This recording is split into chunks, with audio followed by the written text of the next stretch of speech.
you. You have been abandoned. Now is your time to rise up out of the oppressed, to emerge from the shadows.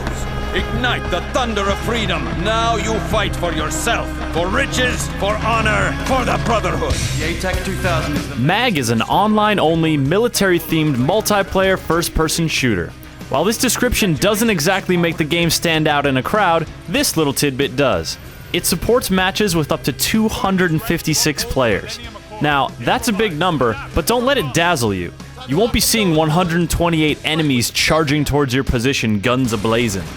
Many of the matches actually are, or feel like they are, 32-player contests. And while you do get a nice sense of the larger conflict playing out, only the few players in leadership positions will really have to consider the larger picture.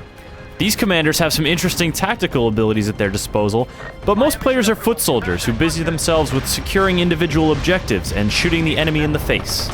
The core action and experience rewards are familiar and satisfying, but there are also some rough edges to contend with. There are some issues with variety and connectivity, and command positions can be hard to come by. But regardless of your rank or position, MAG stages dynamic and engaging online battles that are packed with plenty of things to do and plenty of enemies to kill. When you first enter the Shadow War, you need to choose a faction. Sever, Valor, and Raven each has their own unique aesthetic, but all are functionally the same and feature the same unlockable gear and bonuses.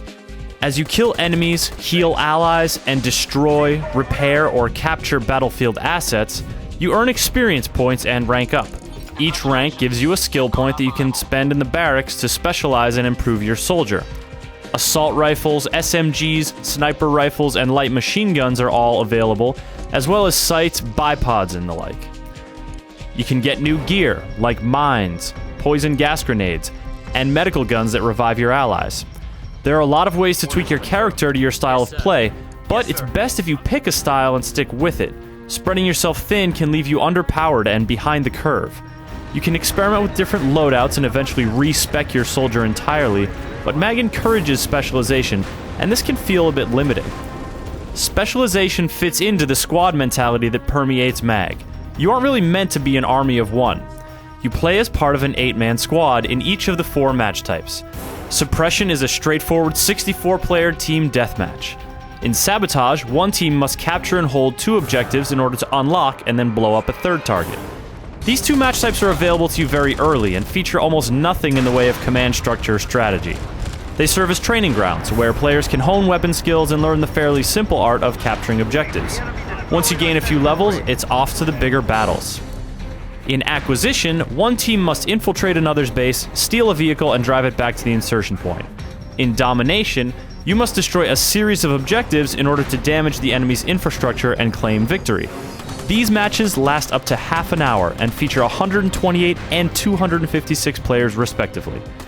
Though battlefields are designed so that you generally only have 64 players concentrated in a given area, this still makes for some large-scale encounters. You regularly hear about the other platoon's accomplishments, and you can run over there and help them out if you like, but this is discouraged. For starters, you're hanging your own squad out to dry. But more importantly, you get double experience points for pursuing the objectives designated by your squad leader.